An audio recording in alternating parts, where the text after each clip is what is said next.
Épisode 400 que nous enregistrons le 4 mai 2023. Comme ça, c'est clair pour tout le monde. Avec Sébastien à ma droite, Aurélien à ma gauche. Merci d'écouter une nouvelle fois les technos. C'est un nouvel épisode qu'on vous propose cette semaine, fait d'actualité technologique. Vous le savez, c'est une revue de presse que nous vous proposons chaque semaine avec différents chroniqueurs. Et évidemment, c'est eux qui choisissent les sujets dont on parle. Donc, moi, on n'intervient absolument pas là-dedans. Bonjour messieurs, bonjour Sébastien. Bonjour. Je ne sais pas pourquoi, messieurs et Sébastien. Oui, mais d'abord Sébastien et puis ensuite Aurélien. Bonjour Aurélien. On va y arriver. Bonjour à tous. Bonjour. Et à toutes. Parce qu'on en a. Et à toutes, oui, bien sûr. Avec un S. Oui, elles sont plusieurs. Elles sont au moins... Dont certaines sous Linux, qu'on salue. Dont certaines sont... Effectivement, c'est bien de le rappeler, parce qu'on a des retours de temps en temps, parce que c'est vrai qu'on rigole avec ça, mais de temps en temps, on a un message de... Je ne sais plus, c'était Natacha, je pense, ou j'ai dit une bêtise. Je pense, hein, je pense. Qui est linuxienne et qui suit les technos, en tout cas de temps en temps, et on la salue. C'est pour cet épisode 400, elle est présente, et toutes celles qui suivent ces épisodes.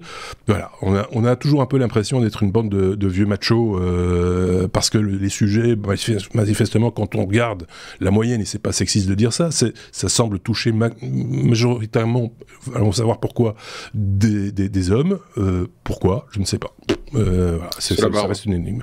Ça doit être ta barbe. Tiens, je vais saluer quelques personnes qui nous suivent sur Mastodon, parce qu'il y en a. En général, d'ailleurs, on a plus de répondants, même si on a moins d'abonnés sur Mastodon que sur... comment s'appelle encore le réseau de l'autre, là ? Avec l'oiseau. J'ai déjà oublié. Titer. Titer ? Ah oui, c'est ça. On va saluer IOE 2009, Christophe Simonis, Julien Duguay, Wolfie également, ou encore Craigs. Je cite cela parce qu'ils nous ont envoyé des messages de temps en temps. Il y en a plein d'autres, évidemment. On les salue tous et toutes, comme on le disait, et on va entamer tout de suite, si vous le voulez bien, notre abécédaire, parce que toutes ces informations dont on parle, évidemment, on vous les propose sous forme d'abécédaire. C'est plus facile à trier pour nous. Voilà, c'est comme ça qu'on fait. Par exemple, on commence avec, logiquement, la lettre A, comme Apple. Sébastien, Apple qui propose, en tout cas aux États-Unis, on tient à le préciser, un compte d'épargne, et ça, c'est quand même pas commun pour une boîte tech. C'est ça, c'était la chute qu'aux États-Unis, mais commençons par la chute, on va se relever. Merci. Oui. Et donc, je sais pas si tu l'avais lu, l'article, mais c'était... Donc, non, mais effectivement... Voilà. Oui, je suis l'actualité aussi. Tu suis aussi. Ah bah oui. C'est incroyable, ça. Ouais. Tu fais bien. Et donc, ils ont lancé une app et un compte en banque, mais un compte d'épargne. C'est pas un compte en banque classique avec une petite carte, etc. C'est Goldman Sachs qui est derrière. Donc c'est pas Apple qui subitement est devenu une banque, alors qu'il pourrait très bien finalement avoir les fonds pour le faire sans partenaire, mais il préfère travailler avec Goldman Sachs. Et la petite subtilité importante sur ce compte, c'est que déjà c'est juste avec une app sur un téléphone, donc voilà, c'est sur un iPhone, c'est facile, c'est à la Apple là-dessus. Et il vous propose un taux d'intérêt de 4,15%. Et tu peux mettre maximum 250 000 patates. Oui et non. En fait, c'est un taux pour un Européen, ça paraît beaucoup. Sauf que des taux à plus de 4% pour des comptes en dollars, c'est tout à fait normal. D'accord. Donc voilà, nous on travaille effectivement en Belgique avec une banque Orange, avec un Lyon, etc. Et on peut avoir, si on veut un compte avec plus de 4% d'intérêt, pas de problème, on fait un compte en dollars et les Américains sont très contents d'avoir nos petits sous. Parce que voilà, l'économie américaine pour le moment est très contente d'avoir plein de petits sous. Je vous renvoie à plein de sites économie pour comprendre pourquoi et comment leurs taux sont beaucoup plus forts que chez nous, mais ils sont à plus de 5% maintenant. La Fed américaine, ils l'ont encore augmenté cette semaine. 5,25 je pense qu'ils sont maintenant. Donc effectivement, voilà, 4%, ça paraît alléchant pour un Européen, sauf que c'est en dollars. Donc si, comme il y a une certaine fluctuation entre l'euro et le dollar, tu n'auras pas vraiment forcément tes 4%, parce que potentiellement, tu vas perdre avec le change. Donc, En tant qu'Européen, je ne le ferai pas, de toute façon. Après, s'ils le font en euros, avec une banque européenne, why not? Mais là, en l'occurrence, voilà, tu n'auras pas un seul de mes euros. Mais ils en ont quand même eu beaucoup. Hein. En quelques jours, ils ont eu 240 000 comptes et ils ont réussi à récolter plus d'1 milliard de dollars. Donc c'est pas ridicule. Alors pourquoi ils le font? Là, c'est un peu plus macroéconomique parce que on voit pas directement Apple se lancer dans tout ce qui est bancaire tout de suite. Enfin, moi, c'est pas le service où je me disais Apple va débarquer, ça va être génial. L'analyse potentielle ici, c'est Apple essaye de diversifier certaines de ses activités. Et effectivement, il y a de l'argent à faire dans le milieu bancaire. Il y a énormément d'argent à faire. Ils étaient déjà dans les paiements en partie, hein, parce que finalement derrière c'est toujours qu'une carte de débit crédit qui est liée au truc. Eux ne sont qu'un des intermédiaires en plus. Donc voilà, ils vont étoffer leur partie bancaire. Probablement qu'il y a d'autres trucs qui vont arriver plus tard. Probablement Google va répondre aussi un jour, en l'occurrence. S'il y en a un qui se lance, pourquoi effectivement on va pas avoir un Amazon, un Google, un Facebook. Facebook avait déjà eu ce genre de prétention en crypto. Et donc voilà, question de diversification. Si demain on vend plus de matériel ou on en vend beaucoup moins, il faut continuer à faire plaisir aux actionnaires et à créer de nouveaux services. Bon, de toute façon. Et qui sont adossés à une banque connue en plus, ça peut s'expliquer aussi pour des raisons légales, non? Parce que c'est pas une banque. On avait déjà parlé de ça avec la carte, enfin le compte Apple.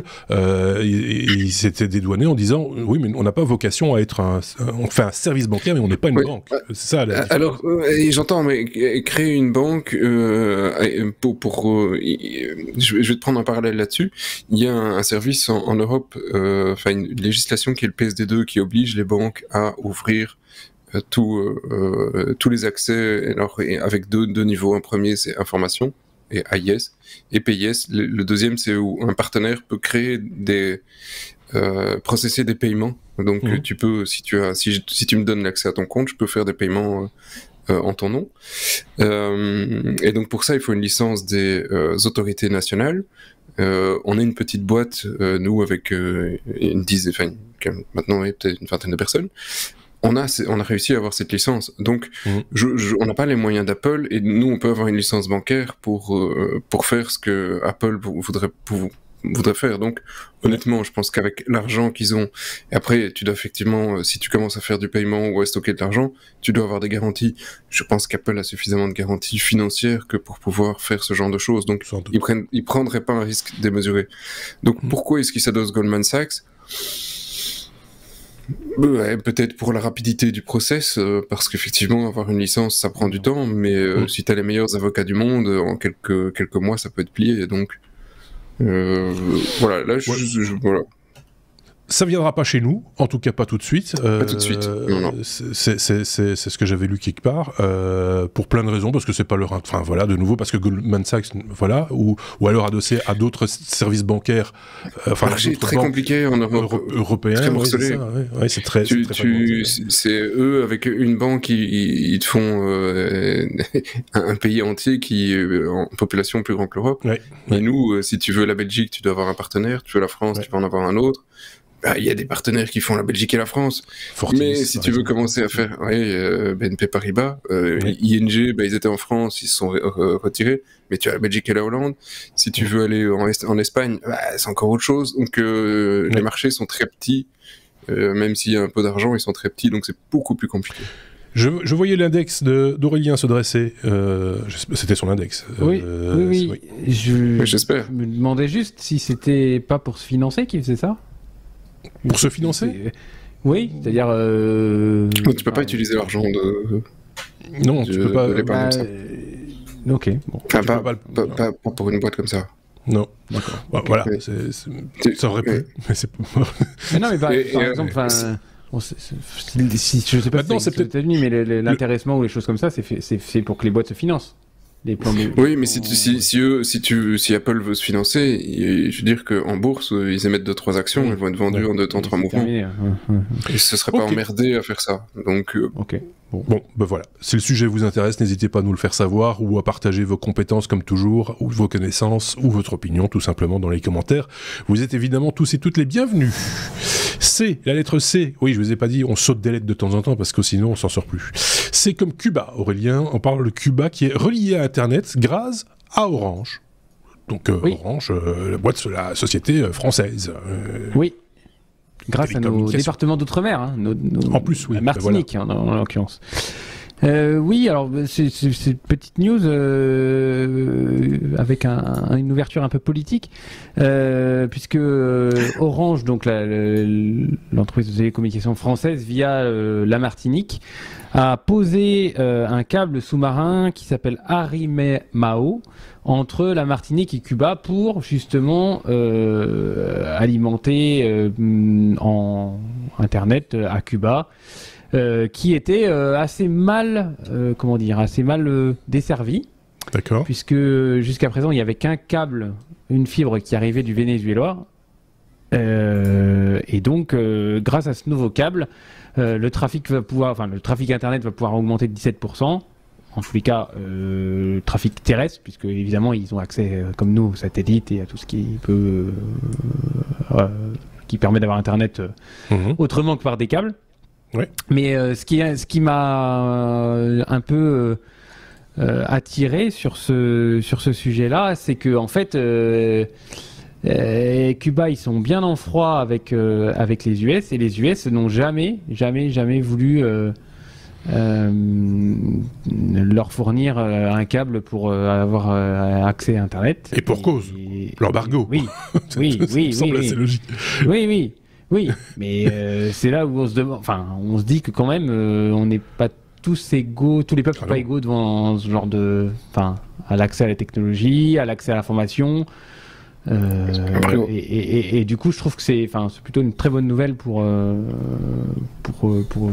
les habitants de là-bas, et le fait que ce soit la France qui leur fournit, ça me plaît bien. Ça fait quand même un fameux saut de puce entre la Martinique et Cuba, c'est pas voilà.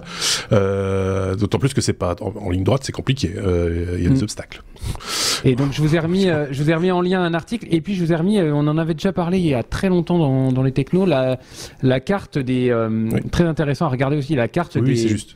Je vais dézoomer. Voilà, des câbles sous-marins, liens sous-marins, des fibres et tout ça, et des liens sous-marins. Si vous êtes intéressé, on va la garder. D'ailleurs, on va la garder sous le coude, cette carte, parce que il y a quand même une menace une menace sur notre région, en l'occurrence, la destruction potentiellement possible de certains de ces câbles qui nous relient au continent américain, par exemple, par des forces obscures. Si vous voyez ce que je veux dire, qui planent de plus en plus sur cette technologie, aussi bien en mer Baltique qu'en mer du Nord, que voilà. Autant garder la carte sous le coude, parce qu'elle peut encore servir. C'est ça que je voulais dire. Sébastien. Oui, alors je sais pas si c'est mon écran qui est mais vraiment tout cramoisi, mais alors pour ceux qui nous regardent sur YouTube, moi sur la map je vois juste aucun câble, ou alors il y avait juste une carte blanche. Ça se voit très très bien quand on a un bon écran. Voilà. Parce que moi je les vois très très bien. Voilà. Moi je vais pas commencer à redessiner les cartes pour les faire plus sombres. Est-ce qu'il y a un mot sombre sur cette carte? Attendez, je regarde. Ne se prononce pas. Ne se prononce pas. De toute façon, alors moi j'ai essayé de l'ouvrir chez moi et dit something went wrong. Voilà. Voilà. T'as cassé tes câbles. Qu'est-ce que tu veux? Ça marche pas. On a mis le lien. Ceux qui ont de bons écrans et de bons yeux comprendront. En plus de ça, c'est bien fait cette carte. Il y a rien à dire. C'est par pays. Vous voyez les câbles, ce qu'ils font, ce qu'ils vont, où ils vont, qu'est-ce qu'ils font, etc. La dimension des câbles. Enfin voilà.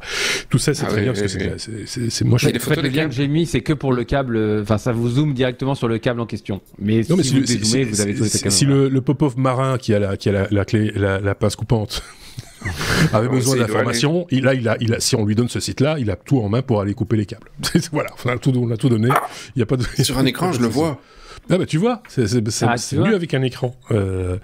Est-ce qu'on peut passer à la suite, les amis? Parce que là, franchement, on va pas tourner en rond autour du pot, autour de ce câble pendant des heures. Donc, on va passer à la lettre G. G comme Google. Sébastien, Google, qui se lance dans le passkey. Tu dis aussi dans le passkey. Il va falloir te rappeler ce que c'est le passkey. Et pas le passkey, c'est un alcool. C'est un alcool. Non, justement pas. Et à quoi ça sert? Et pourquoi le aussi, par la même occasion? Oui, c'est ça. Donc, alors, une dose de passkey, 2 doses d'eau. Et sur la terrasse, on est bien. Voilà. C'est pas un grand fan d'ailleurs, pourtant, tout ce qui est anisé. Bref, on s'en fout. Complètement. Le passkey. Alors, ça sert à quoi le passkey? C'est quelque chose qui est génial, que je ne comprends pas pourquoi on n'y a pas pensé plus tôt, et qui, en fait, est simple comme bonjour. Ça nous emmerde les mots de passe. C'est clair. Et ici, plutôt que d'utiliser un bête mot de passe, on utilise simplement la technique de la clé publique-privée. Alors là, c'est le truc qu'on utilise depuis, à mon avis, pas loin de plus de 20 ans sur Internet. Donc quand vous allez sur un site en HTTPS, oui, vous avez un échange de clés. Et donc, mais ici, c'est un peu la même chose. Donc vous allez avoir la clé privée que vous gardez chez vous, la clé publique qui est effectivement stocké chez le prestat qui veut vous authentifier. Et au moment où vous allez vouloir vous authentifier, vous signez simplement le truc en disant c'est moi, l'autre c'est vérifié que c'est vous, et c'est bon. Et donc on n'a plus besoin de stocker le mot de passe. C'est quelque chose qui est assez révolutionnaire dans les mots de passe, alors que c'est con comme bonjour. C'est une techno qu'on utilise depuis des dizaines d'années. Apple était un des instigateurs du truc. Google a suivi ici. C'était déjà possible dans Chrome et Firefox était un peu en retard pour une fois sur ce genre de techno. Et je suis pas encore sûr qu'ils l'ont déjà intégré. Alors c'est maintenant intégré aussi dans Android. Et donc vous allez pouvoir avoir soit via Android, soit via un gestionnaire de mot de passe classique, le fait de partager ce fichier. Parce que la clé, ce n'est qu'un fichier avec une suite de lettres et de chiffres. Et donc ce fichier est pratiquement inviolable avec les technos d'aujourd'hui par rapport à votre mot de passe. Donc c'est le genre de truc qui permet d'avoir une connexion avec une sécurité absolue, à tel point que ils se disent on va essayer de le mettre en avant avec un espoir un jour de dire c'est obligatoire et puis vous n'avez plus le droit d'utiliser un mot de passe. Franchement je suis pas contre, je trouve ça génial. C'est chiant évidemment quand tu veux te connecter sur une machine où il n'y a pas tes clés parce que t'as pas ton trousseau de clés, t'as pas on en revient à la clé physique. Alors avant il y a un certain temps il y avait la possibilité de faire ça avec des clés physiques. Ici c'est même virtualisé, vous avez votre portefeuille, parce que ce n'est qu'un fichier. Vous avez votre portefeuille qui soit stocké sur votre machine ou sur un téléphone ou que sais-je. Tant qu'on ne vous a pas volé votre device, vous êtes bon. Si on vous l'a volé, vous êtes dans les choux, vous avez intérêt à générer vos clés. Ça, c'est clair, quoi. Donc, je trouve que c'est une très bonne nouvelle. C'était il y a quelques jours la journée des mots de passe. C'est quelque chose qui peut être vachement simplifié pour monsieur tout le monde, parce qu'ici ce qui nous intéresse, il y a la techno derrière, le public, machin, je l'ai dit 10 fois, mais pour monsieur tout le monde c'est simple comme bonjour. Il va se connecter sur un site, si il a une empreinte digitale sur son téléphone, il met son empreinte, la clé est envoyée, et puis ça c'est fini. Il a rien dû faire, et donc ça devient une authentification pour monsieur tout le monde sur la plupart des systèmes. Mais c'est enfantin comme bonjour, il y a plus et comme tu le disais, c'est pas en tout cas pas moins sécure qu'un mot de passe. Et c'est beaucoup plus sécure. Oui, c'est ça. Très loin. Même si on a un mot de passe vraiment compliqué. Parce qu'il y avait tu disais, c'est juste ce que tu disais. C'était la journée du mot de passe et j'ai vu passer un tableau. Alors j'aurais dû le garder parce qu'il était bien fait, où on expliquait la vitesse à laquelle on craquait les mots de passe en fonction de la nature du mot de passe. Donc ça commence par. 1, 2, 3, 4, ça c'est en quelques dixièmes de seconde, même pas, jusqu'à votre date de naissance, point, caractère spécial. Si tout ça, s'il y a des suites logiques de chiffres et des suites logiques de lettres, ça se craque très facilement. Il faut déjà, je pense, avoir des suites qui ne sont absolument pas logiques, de caractères divers et variés, et il en faut au minimum 12 ou 16, je ne sais plus, pour arriver à donner du fil à retordre à celui qui voudrait le casser, mais il le cassera quand même. Oui, alors... C'était ça je l'ai vu et c'était effectivement il y a 2 semaines et à l'époque je l'avais pas pris parce que le sujet était un peu simpliste, par contre. C'était assez basique parce que c'était uniquement sur la techno MD5. Alors aujourd'hui, un site qui stocke des mots de passe en MD5, ça fait un peu cheap quand même, c'est plus standard. C'était le stockage qui était problématique là pour le coup. Mais l'algo est cramoisi, un MD5 ça se fait plus pour des mots de passe en tout cas. Ici, l'avantage quand même de la clé publique-privée, c'est que il y en a un autre au niveau sécurité, c'est que on peut, s'il y a un site qui utilise cette techno, s'il se fait pirater, c'est pas grave. Dans le sens où, vas-y en tant que pirate pour essayer de te connecter à la place de quelqu'un d'autre parce que tu as la DB. Évidemment, si tu as accès au site, on est d'accord que tu as accès à la DB, mais tu ne dois pas changer ton mot de passe, ça ne sert à rien. On ne sait pas retrouver la clé privée, et donc tu as zéro chance de te faire hacker grâce à ça. Donc le leak de mot de passe disparaîtrait aussi d'une certaine manière. Donc, après, le leak de clés privées, ça, évidemment... Oui. Aurélien avait un truc à rajouter, non? Ou oui? Non, pas spécialement. Pas spécialement. Donc, moi, je vais rajouter un truc vite fait, bien fait, un peu d'autopromo, si vous le permettez. Ces clés privées, machin, etc. Si vous voulez avoir plus d'infos... C'était avec Sébastien. Avec Sébastien, l'autre Sébastien, on a fait une série de hors-série sur la cryptographie avec son histoire, les chiffrements symétriques, asymétriques, etc. Tout est expliqué. Il fait ça toujours très très bien, Sébastien. C'est très didactique et ça ne dure pas très longtemps. Et c'est super bien intéressant. C'est exactement ça ce que tu expliques. Et, voilà, c'est ça, exactement. Et donc c'est bien expliqué et ça va vous faire plonger dans vos cours de maths d'il y a très très longtemps. En plus, ce qui n'est pas totalement inutile non plus. Ça fait un petit peu de gymnastique pour avant qu'on clôture, je voudrais quand même, il y a quand même toujours moyen, parce que je dis, c'est génial, on peut ne plus se faire pirater, il y a quand même toujours moyen d'y arriver si on fait un truc type man in the middle, parce que si tu vas signer un challenge, mais que la personne pour lequel tu le signes n'est pas toi, et un site qui se fait passer pour, lui pourrait toujours rentrer sur le site. T'es pas à l'abri de l'hameçonnage. Ouais, voilà, t'es pas à l'abri de tout, t'es à l'abri de certains trucs, on peut pas te piquer ton mot de passe, mais on pourrait très bien ouvrir une session. L'hameçonnage, le phishing, etc. reste de mise, donc il faut quand même rester vigilant. C'est pas Ok, d'accord, on l'a noté, c'est bon. J comme Juice. Il faut le secouer. Pour faire remonter la pulpe, sans doute. C'était aussi français, ça, Tropico, non? Ouais, non, c'était pas Tropico, c'était Orangina. Orangina, voilà. C'était. Maintenant, il faut tous les citer. Pulco. Pepsi, Coca. Mais il y en a un des deux qui était français, non? On s'en fout. Parce que là, on parle de satellites. Enfin, pas de satellites, de sondes, pardon. Qui se portent pas bien, Aurélien. Truc de vieux, ça. Quand t'as une sonde, je m'étonne. Juste. Donc Jupiter Icy Moon Explorer, vous vous souvenez qu'on en a parlé? Oui, bien sûr. Voilà, donc elle est montée, elle va aller voir ce qui se passe sur Jupiter. Et puis, il y a des petits soucis. Enfin, il y a un petit souci. Alors, on parle toujours des trains qui n'arrivent pas à l'heure, mais il y a un petit souci sur une antenne, l'antenne de la RIM. Donc RIM, c'est Radar for Icy Moon Exploration, qui doit se déplier et faire 16 mètres de long. Et il y a un petit souci, c'est qu'elle ne se déplie pas. Elle se déplie pas, et selon l'ESA, ça reste bloqué à cause d'une petite goupille qui veut pas trop bouger. Alors les gens de l'ESA là, ils ont quelques semaines pour trouver une solution pour que ça se déploie.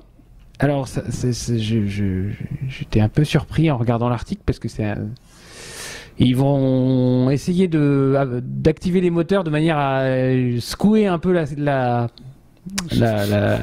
sonde pour essayer de débloquer la goupille coincée, ou ils vont essayer de tourner la sonde pour qu'au lieu qu'elle soit à l'ombre, qu'elle soit au soleil, donc avec la chaleur, peut-être que la dilatation, ça peut marcher. C'est quand même, vous imaginez les mecs qui sont à je sais pas combien de milliers de kilomètres de la sonde, et il faut trouver une solution pour déployer une antenne de 16 mètres à cause d'une petite broche qui est restée coincée, qui fait qu'elle, pour l'instant, dépliée qu'à un tiers de sa longueur. Et on pourra pas aller chipoter nous-mêmes le truc. Hein. Là, pour le coup, c'est pas... c'est un peu le Elon dit problème. qu'il a envoyé quelqu'un en Tesla pour aller réparer le truc. Oui. Donc, ceci étant dit, je fais preuve d'empathie, je me mets 10 secondes à la place des ingénieurs qui ont conçu ce système. Ils ne doivent pas passer de bonne nuit. Hein. Je veux dire, je pense que voilà. C'est un peu... Voilà. On avait trouvé ça tous formidable et on avait applaudi des deux mains forcément au déploiement, au rappel du télescope James Webb avec ses réflecteurs, etc. En disant c'est fantastique. On ne se rend toujours pas compte de la complexité de ce genre d'opération et à cette distance-là, quand ça plante, quand ça marche pas, ça marche pas quoi. C'est un peu moi ça me ferait des angoisses personnellement. Je serais pas bon dans ce métier. Alors justement, je voulais juste contrebalancer l'info en disant que alors il y a 2 mois de déploiement, de mise en service, tout ce qui est panneaux solaires, il n'y a pas eu de souci. Ils ont une perche équipée d'un magnétomètre de 10,60 m de long. Elle s'est dépliée correctement, et donc cette fameuse antenne RIM, elle est conçue pour étudier la structure des lunes glacées de Jupiter et d'aller étudier le sol jusqu'à 9 km de profondeur. Enfin, c'est dingue. Je me dis, mais comment... Enfin, on arrive à déployer les technos, à communiquer avec la sonde, à lui donner des ordres pour allumer les moteurs, pour tourner, pour essayer de décoincer une goupille, alors qu'elle est à, je ne sais, enfin, ça. Comment as-tu en arrivé là? Il y a un petit peu de trucs complotistes, mais ça tombe bien, on a des trucs complotistes dans ce numéro. Ah. Oui, il y en a un peu de trucs complotistes. Et il faut quand même se souvenir que c'est en 69, on a quand même balancé un mec sur la Lune. Et les mecs, ils avaient dans leur navette, ça fonctionnait avec des disquettes 5 pouces 1 quart, quoi. Et non, sur la Lune, il n'y avait pas de disquette, hein, je te le dis tout de suite. Mais sur les trucs après, sur leur shuttle. Oui, le shuttle, mais le shuttle n'a jamais été sur la Lune, le loup. Non, c'était après. Reviens sur Terre. Donc 69, et donc ça fait quand même 30 plus 50. 53 ans. Et aujourd'hui, ces dernières semaines, t'as quand même une chier de projet où on essaye de continuer l'exploration spatiale. Une chier de projet qui se vautre une fois sur la Lune, nos amis asiatiques, une fusée qui explose pour Elon, ici le projet qui explose. C'est quand même pas, ça démontre que la techno est pas si triviale, alors qu'aujourd'hui, avec un truc qui tient dans nos poches, on fait ce que les gens en 69 avaient dans toute une maison. Oui. Mais ce qu'il faut reconnaître aussi, c'est que les budgets, alors je sais plus, j'ai pas les chiffres en tête. Les budgets ne sont pas les mêmes non plus. C'est-à-dire que c'est mettre les budgets qu'on avait mis justement pour aller sur la Lune au moment où on a été sur la Lune, on ne saurait plus les mettre aujourd'hui si on devait transposer ça en dollars ou en euros actuels. Et en francs constants, comme ça. C'est con. C'est juste pas possible de mettre autant d'argent dans un tel projet. Voilà. Et donc forcément, on y va un peu à l'économie en prenant des risques. Voilà. C'est assez logique. Oui, la fusée d'Elon la fusée d'Elon qui explose. Il y a eu d'autres accidents aussi auparavant avec mort d'homme en plus bien sûr. dans la conquête. Voilà, c'est la prise, ça fait partie de la prise de risque. Voilà, et elle est aussi économique, cette prise de risque. Voilà, que veux-tu... Oui, une petite goupille. Hubble, et ça remonte à Hubble, c'était quoi c'était flou, c'était les années 90. Oui, c'était les années 90, je pense, ou fin 80, début 90, où le miroir était pas cassé, mais déformé. Il a fallu envoyer là pour le coup, la navette. Un mec avec un chiffon pour nettoyer. C'est ça, avec un laveur de vitre pour remettre le truc droit, pour corriger un petit peu le problème. Le problème n'a pas persisté, hein, mais il était toujours là, le problème. Mais on a un peu corrigé le truc. Voilà, c'est les trucs... Enfin, on est dans des dimensions qui nous dépasse complètement. Est-ce qu'on a vraiment été sur la Lune, du coup ? Du coup, mais il n'y avait pas de petite goupille, je pense, dans le LEM. Non, mais il y avait un drapeau. Oui. On n'a plus rien à rajouter sur ce sujet, hein, on peut passer au suivant. On passe au suivant. La lettre T comme transatlantique.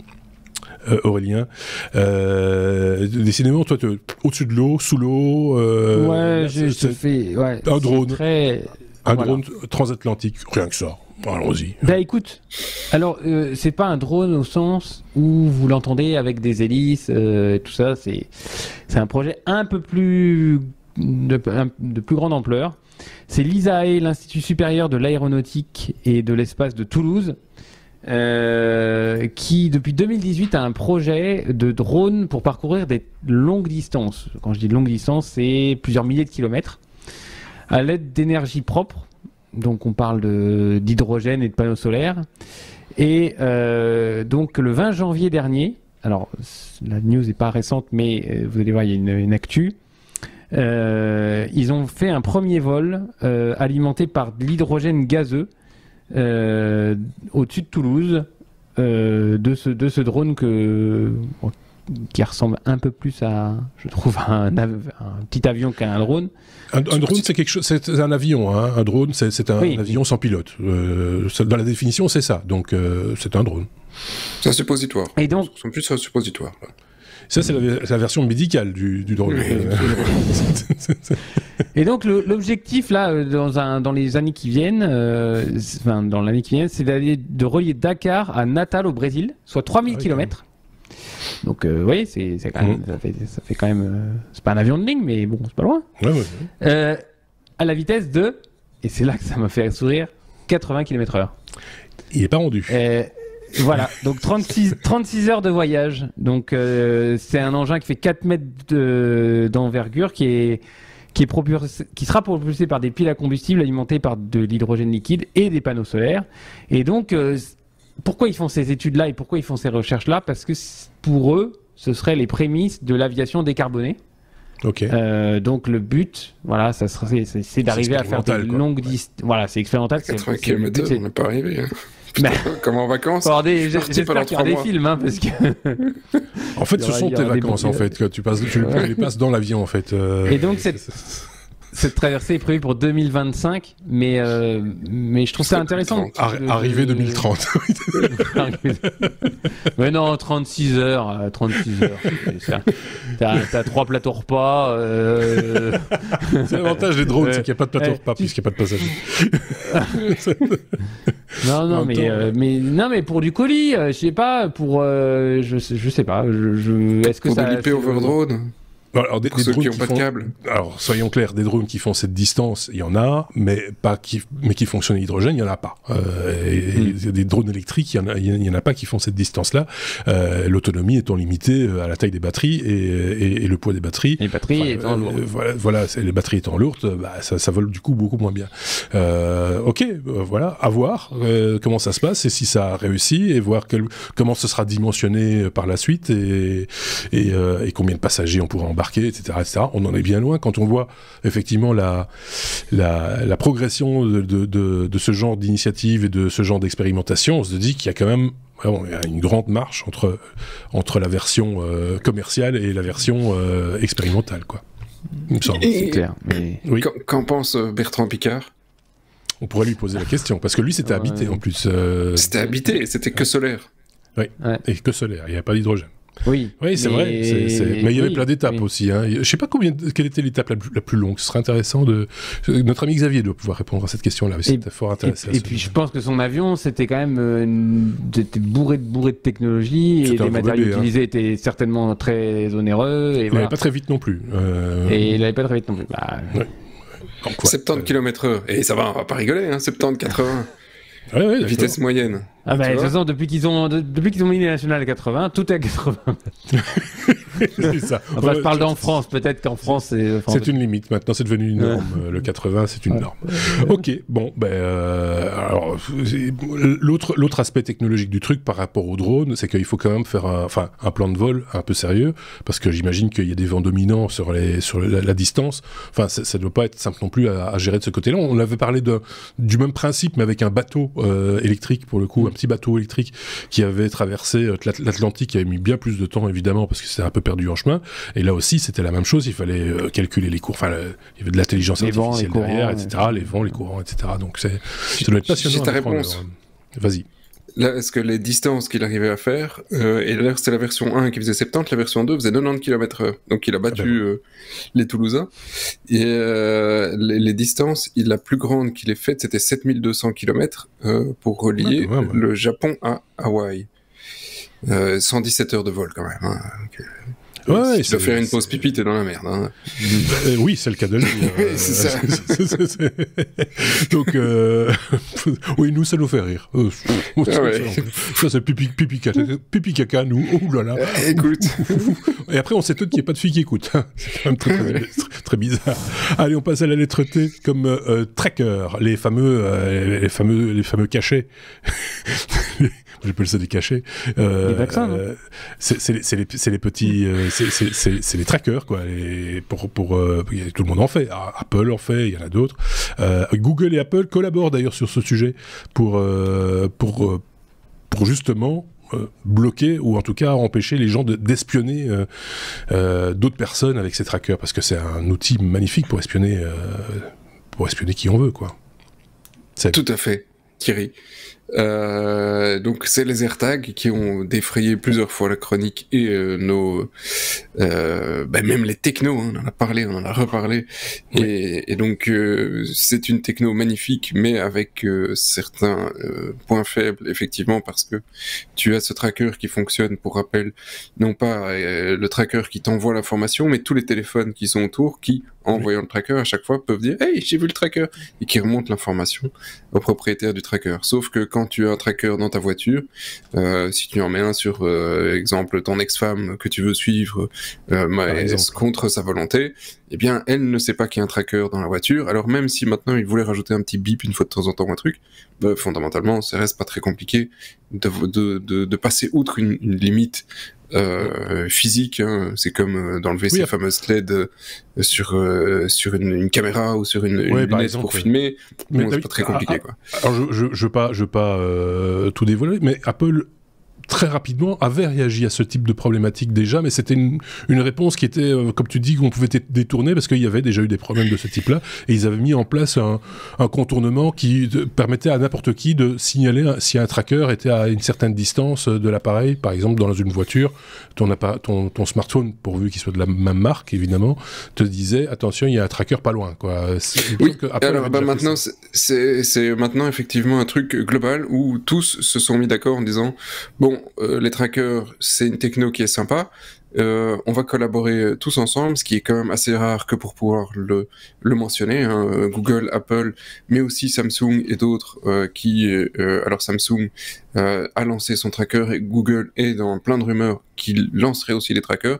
C'est pas non plus une techno révolutionnaire, non. Hein, parce que c'est un truc assez couillon. Et donc, ils se sont tous mis d'accord en disant on va avoir quelque chose de centralisé pour que tu saches sur ton téléphone, que ce soit un Android, un iPhone ou un truc sur Tizen ou que sais-je, que tu saches qu'il y a un tracker autour de toi et que tu es traqué, inévitablement. Oui. Et que c'est pas le tien, quoi. Oui, c'est ça, que c'est pas toi. Quelqu'un d'autre essaye de te suivre. Et donc, ça, effectivement, ici, tu ne sais pas passer à travers parce que c'est l'OS, c'est le téléphone, c'est les fabricants qui vont effectivement pouvoir renseigner cette information. Et donc, enfin, une solution qui me semble acceptable sur cette problématique. Donc c'est pas mal. Après, il reste toujours le problème de trouver où est le tracker, parce que c'est pas parce qu'il y en a autour de toi dans ta voiture que tu vas démonter toute ta bagnole pour retrouver où il est. Néanmoins, c'est déjà une information de savoir qu'il y en a un, et ça évitera pas mal de problèmes. Donc voilà, c'est assez rare que toutes ces boîtes se mettent autour de la table pour dire on va trouver une solution. Ils le font. C'est de leur intérêt. Ils disent qu'il y a un problème. C'est pour ça. C'est totalement parce que c'est une technologie, ils vont quand même en vendre et ils espèrent quand même en vendre beaucoup. Ils sont obligés de montrer patte blanche chacun, et donc c'est l'occasion. Enfin voilà, l'intérêt est commun, quoi. Clairement. Soyons dans le complot. C'est juste pour de l'argent. Évidemment. Oui, bien sûr. Pourquoi d'autre? Non, c'est vraiment pour faire plaisir aux gens. Le podcast consensuel. Non, ils sont super gentils chez Google. Ils sont super gentils, les gens de Google. Alors, pour aider Google, c'est le compte 00. Ils ont apporté des donuts à la réunion, j'en suis sûr. Tellement ils sont gentils. Non, mais il faut arrêter, quoi, c'est vrai. Est-ce qu'Aurélien, qui a l'air d'être en dehors de coup, beaucoup et qui se tasse sur sa chaise de seconde en seconde. Oui, ou alors c'est la carte. Bien droit, c'est bon pour le dos. C'est la chaise. C'est ton boulot. Est-ce que tu as un avis là-dessus ou pas Non, je me tassais. Non, mais tu comptes. Tasse-toi. Ça y est, je suis détassé. Non, mais je me posais des questions aujourd'hui. Alors, je ne suis pas utilisateur Apple, mais aujourd'hui, un AirTag sur un Android, il n'y a pas moyen de le détecter par Bluetooth, par des protocoles. Oui, tu pourrais le détecter, mais t'as rien qui te, y a rien dans l'OS. Il faut une action volontaire pour savoir qu'il y en a un. Ouais. Oui, je suis même pas sûr qu'il y ait une app qui te permette de le détecter. C'est possible, c'est une bonne question. S'il y en a une, partagez, on en reparlera. Ceci étant dit, s'ils vont au bout de l'idée, ce serait bien qu'effectivement les appareils Android repèrent les tags. Oui, mais c'est prévu ici. Donc voilà, c'est ça. Oui, c'est vraiment l'intérêt de la chose, quoi. C'est d'arriver à. C'était ça la news. Hein. Si vous n'avez pas compris, on l'a. Oui. C'est les Android. C'est pour ça. J'ai eu un moment. Je renvoie à cet épisode-ci. Non, il y a 5 minutes. C'était ça. On va le refaire cet épisode ou non. Non mais on en reparle la semaine prochaine. Oui, certainement. La lettre U comme UX, User Experience. Aurélien, tu vas nous parler d'une invention d'un assistant française, d'un assistant personnel. Non, c'est pas français en plus. C'est pas français. Je suis déçu. Non, déjà, je vais vous parler d'une boîte qui s'appelle Human. Adresse internet hu.ma.ne. Oui. Vous avez vu, c'est marrant. Ça m'a fait marrer. Et donc, ils viennent de faire un TED Talk. Mais mais c'est parce que... Et son fondateur est un ancien d'Apple, Imran Chaudhry. C'est un ancien designer de la marque à la pomme. Parce qu'ils viennent de créer un petit boîtier qui ressemble à une petite boîte d'allumettes qui serait l'assistant personnel de demain, dans le sens où ils veulent l'objectif, c'est de se passer de tout ce qui est lunettes à réalité augmentée, tout ce qui pour cette personne-là détruit l'user experience, mettre des lunettes avec un gros casque lourd, voilà. Eux, ils veulent de l'user experience qui est simple, voilà. Et donc, ce qu'ils ont présenté, c'est une petite boîte d'allumettes que vous placez dans votre main et dedans, il y a un petit projecteur laser.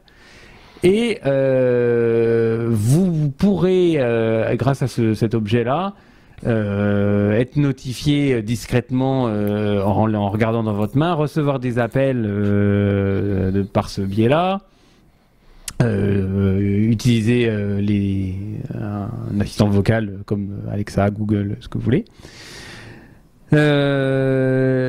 Et donc il prône une IA plus humaine et plus naturelle pour que l'être humain soit au centre du truc et qu'on soit pas enfermé dans des casques, voilà.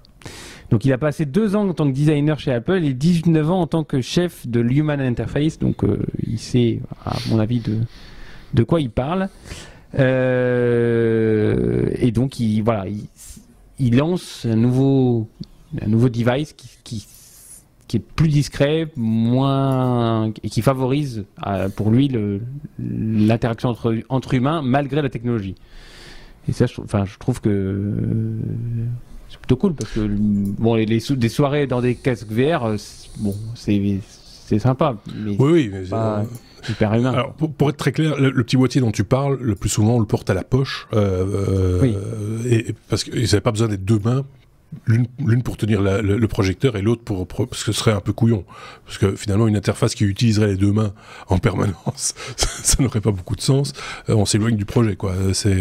Là, c'est dans la poche, donc ça projette dans votre poche de chemise, par exemple, ou la poche de votre veste, au-dessus, pas en dessous.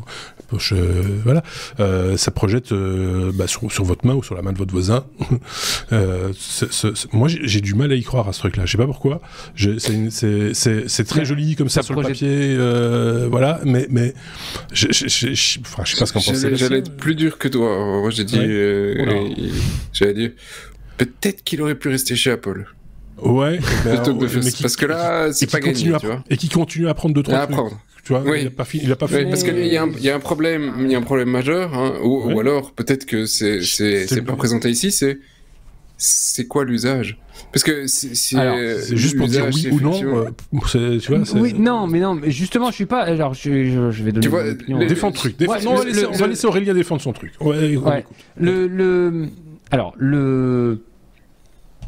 L'article. Il est mort, le projet, il est mort. Et le site. L'article et le site sont assez discrets sur le truc. Par contre, je pense pas que quand tu reçois un appel, le projecteur se met en marche. Moi, je trouve que c'est un moyen d'être discret avec de la technologie. Et quand je vois certaines technologies vers où elles vont et l'attirail que tu dois avoir autour de toi pour certaines technologies, je me dis, des gens qui réfléchissent à des interfaces homme-machine, des boîtiers qui te permettent de dialoguer ou d'avoir de l'information ou de dialoguer avec une technologie, d'être en interaction avec une technologie sans forcément avoir, de manière hyper discrète, moi je trouve ça bien. On a déjà parlé de technologies qui aident, on le sait très bien, on en a parlé plein de fois dans les technos, de technologies qui peut aider des gens qui ont des déficiences auditives, sensorielles, tout ce que vous voulez. Tout ce qui fera que on peut avoir de l'information, interagir avec le monde extérieur, mais aussi bénéficier de l'appui de la technologie parce que, je sais pas moi, Google Maps, il sait plein de trucs que moi je sais pas, et que c'est un nouveau moyen d'avoir de l'information sans passer par les Google Glass ou je ne sais quoi, moi je trouve ça trop... ça met trop les gens dans leur bulle. Et y compris le smartphone.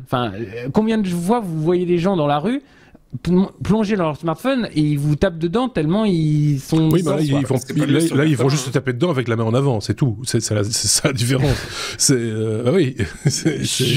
Non, parce que pour moi, le lien avec la techno est plus faible. Mais ce ne sera pas le même type d'information. Tu vas pas regarder une vidéo YouTube dans ta main, je suis d'accord avec toi. Mais peut-être que pour certaines informations, ça suffit. Et ça t'évitera de sortir ton truc de la poche. On va pas regarder des vidéos adultes, tu vois, sur ta main, ça va pas être facile, tu vois. Oui, parce que tu peux la fermer, ça continue à projeter. Non. Moi, ce qui me dérange un tout petit peu dans cette histoire, c'est que on ne voit qu'une seule photo de ce à quoi ça peut ressembler, et dans la photo, il y a un choix, oui, non, tu vois. C'est l'interface qu'on te montre dans cette photo, il y a un choix, oui, non. Donc déjà, ça trompe le truc, et alors bon, il faut lire, il faut écouter les vidéos, machin, etc. Mais ça reste quand même très très flou son truc, quoi. Je vous l'accorde, c'est flou, mais par contre, voilà, moi je défends les gens qui chercheront à fournir une interface avec la technologie la plus discrète et possible. Voilà. Je te rejoins à 100%. On sait tous que la fameuse interface clavier, c'est pas la panacée, qu'on peut faire mieux que ça, et que c'est améliorable pour plein de raisons que tu as déjà évoquées. Ça, je suis d'accord avec ça. Par contre, moi, c'est juste sur le concept même du truc. Plutôt que d'avoir un écran que je tiens en main, je vais projeter l'image de cet écran sur ma main. Ça détourne le problème. C'est bien, ça fait moderne, ça fait science-fiction, ça fait tout ce que tu veux, mais ça n'apporte rien au schmilblick pour moi. Je sais pas. C'est mon opinion, mais voilà. Alors, si je cause dans ton point, c'est il propose une technologie. Et tu n'as pas un usage. Et l'article est tourné comme ça, et peut-être, j'ai regardé 2-3 pages du site vite fait, il est tourné comme ça aussi, sachant que, après il y a tous des grands trucs, l'AI c'est magnifique, etc. Mais pour imposer quelque chose, Google s'est cassé les dents là-dessus avec ses lunettes à l'époque. Tu ne peux pas arriver sur le marché grand public en proposant une technologie. Une technologie n'intéresse pas les gens. Non, il faut un usage, il faut un produit. Et ça, c'est pas un produit, ça c'est une démonstration technologique. une démonstration de pouvoir avoir un écran qui projette finalement sur ta main avec un petit laser. Mais ça, je pense que tout le monde l'avait bien compris, Sébastien, sans vouloir... je suis d'accord avec toi, mais je pense que c'était très... Moi, c'est même la technologie que je remets en cause. Parce que oui, mais l'usage, si tu n'as pas un usage pour... C'est le problème. Si tu développes une techno pour développer une techno, sans avoir un usage en tête, ça sert à rien. Ici, tu l'as développé. C'est ça, oui, c'est vrai. Et donc, tu as un écran, mais ce sera quoi son usage? Si tu veux faire de notification comme... Oui, t'as raison. Et c'est vrai que je l'ai dit moi-même, le peu qu'on envoie, enfin, déjà... Oui, ce qui t'intéresse, c'est l'usage. Et il n'y a pas d'usage. Ouais. Et donc, avoir une notification... Moi, je fais du vélo, je fais de la moto. T'as une notification sur ta main, c'est gênant, j'ai lâché mon guidon. Là, l'usage de la lunette est intéressant. Et là, il y a des applications qui se dessinent. Ou dans le casque, pour avoir un truc dans le casque, pour avoir des infos. On en a parlé il y a quelques semaines, d'avoir la vidéo de ce qui se passe derrière toi, d'avoir des infos de navigation. Et le fait que ce soit dans tes lunettes ne te déroute pas de de ta destination. Et donc, c'est moins dangereux. Si tu dois regarder un autre usage, un autre endroit à ta main, ça n'a pas de sens. Sur base de la technologie, on peut parler de l'usage tant qu'on veut, mais sur base de la technologie, le simple fait de se dire, plutôt que de tenir un écran en main, je vais projeter un écran dans ma main, le geste, il est strictement le même, la méthode est strictement la même, il n'y a rien qui change sous le soleil, quoi. Je veux dire, c'est juste un projecteur plutôt qu'un écran qu'on tient en main. Autant tenir le boîtier directement en main, quoi. La techno des microprojecteurs, des micro-vidéoprojecteurs, c'est pas nouveau. Hein. Enfin, c'est absolument pas nouveau. Bon, alors on est tous les trois d'accord. C'est nul. Donc voilà. Mais non, mais il fallait. Moi, je pense que c'est toujours intéressant, même quand on n'y croit pas vraiment ou qu'on n'y croit pas même du tout à une technologie comme ça, c'est d'essayer de quand même faire cette petite gymnastique d'esprit avec tout le monde. Hein, vous qui nous écoutez, c'est à vous qu'on s'adresse. C'est d'essayer de se projeter un petit peu, c'est le cas de le dire, et de se dire tiens, à quoi ça pourrait bien servir ce truc, quoi. Avoir une tendinite. Une tendinite. Et donc, si on trouve pas, c'est que là, il y a un souci. Alors, c'est peut-être très bien foutu. Le mec gère peut-être très bien son petit projecteur vidéo qui tient dans une boîte de pilules. Hein. C'est pas grand son boîtier. Hein. C'est un boîtier d'AirPods, en gros, hein, la taille du truc. Donc, voilà, ça, c'est peut-être technologiquement, il y a peut-être un truc intéressant là-dedans. Mais ça s'arrête là, quoi. Voilà. Affaire à suivre peut-être. Et vous qui nous écoutez, dites-nous ce que vous en pensez. On serait content de savoir que vous êtes du même avis que nous. Sinon, pareil, on peut discuter. Nous, on n'est pas contraire. Mais on répondra peut-être pas, du coup. Du coup, voilà.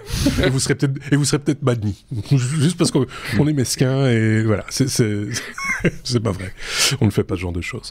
Je vais recommencer. La lettre W, pardon. Je peux y aller?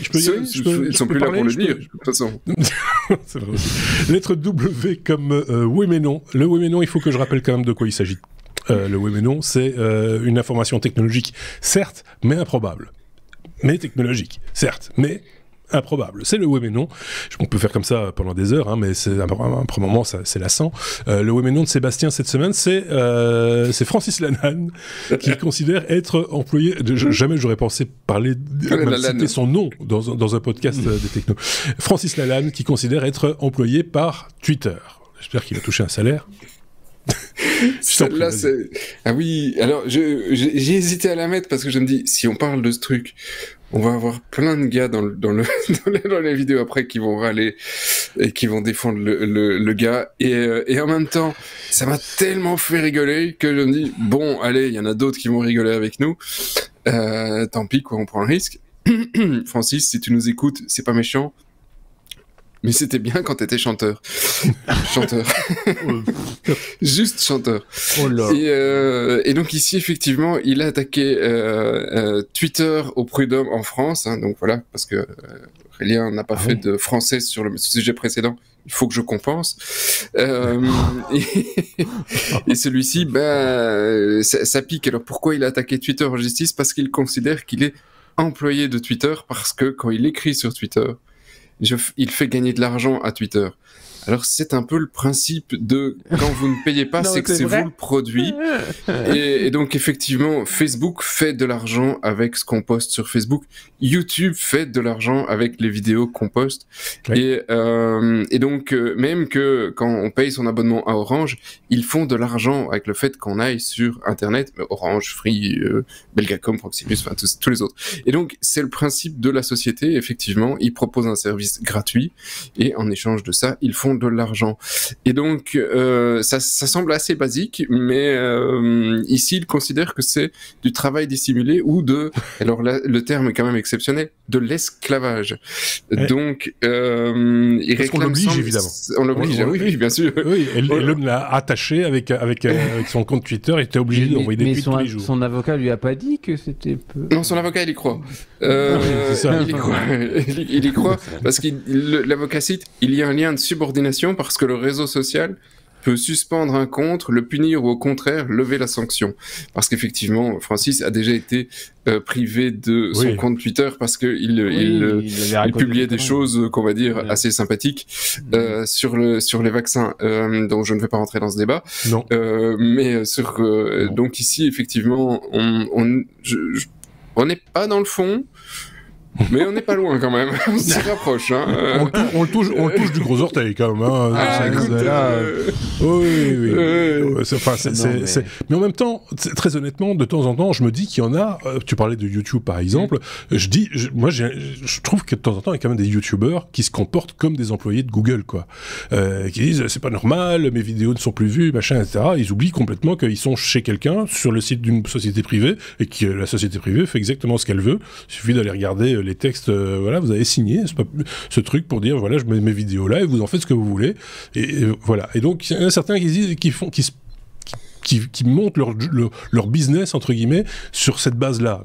C'est quand même un petit peu dangereux. Si tu le fais ça, quelque part, oui, c'est que tu admets que tu es un employé très mal considéré, soyons clairs, de Google. Je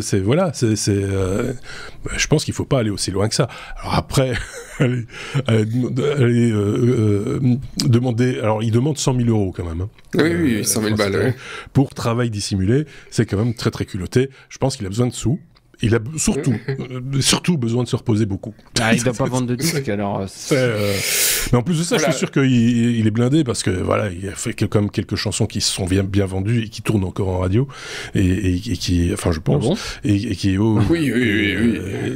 Quand il était chanteur, on aime, Belgique, c'est une chose. Non, c'est ça, qu'on aime ou qu'on n'aime pas, il avait son succès en tant que chanteur. Ici, là, il amuse un peu la galerie, mais... il a plus toutes ses billes. Enfin, il y a un moment donné, on va pas rentrer dans on va voir de ses commentaires. Mais non, mais c'est pas. Je suis désolé. Il y a plus que C8 qui l'invite sur ses plateaux. Donc c'est bien la preuve qu'il a plus toutes ses billes. C'est assez logique tout ça. Donc voilà. Si vous avez un avis sur la question, gardez-le. Ah oui. Par pitié, gardez. C'est comme Jérémy Ferrari. Vous pouvez quand il dans ses spectacles. Je parle comme mes gosses maintenant. Oui, dans ses spectacles, je suis fatigué. Dans ses spectacles, il dit effectivement envoyez sur l'homéopathie, envoyez tous les commentaires que vous voulez. L'homéopathie, on peut aussi avoir certainement un très bon débat, mais pas ici. Envoyez tous les commentaires que vous voulez et je ne les lirai pas. Et donc effectivement ici. Je pense qu'on ne les lira pas. C'était un peu hors contexte en même temps, donc ça parlait de Twitter, c'était le seul... Voilà. Oui, mais c'est la techno dans le global. Hein. On a encore plein de choses à dire, plein de bêtises à raconter, plein de... Voilà. Et on le fera en 15 minutes dans un bonus, parce que là, on est fatigué. On va aller boire un petit peu d'eau, hein. On va se rafraîchir un petit peu, on va remettre les idées en place, et on va se recadrer complètement pour ce bonus qui est peut-être déjà à découvrir, ou qui le sera très prochainement.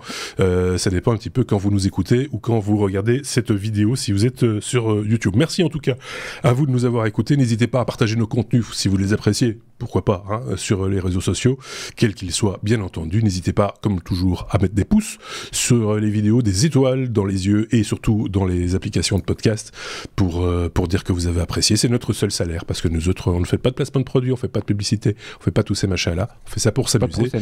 Et on ne fait pas de procès. Et on se retrouvera, comme dirait Francis. Et on se retrouvera, comme effectivement. Non, mais t'aimes pas. On va pas discuter choix musicaux. Non plus. Moi, j'aime bien Metallica, c'est pas pour une raison. Voilà. Merci à tous, à très bientôt, et rendez-vous dans le bonus. Allez, salut.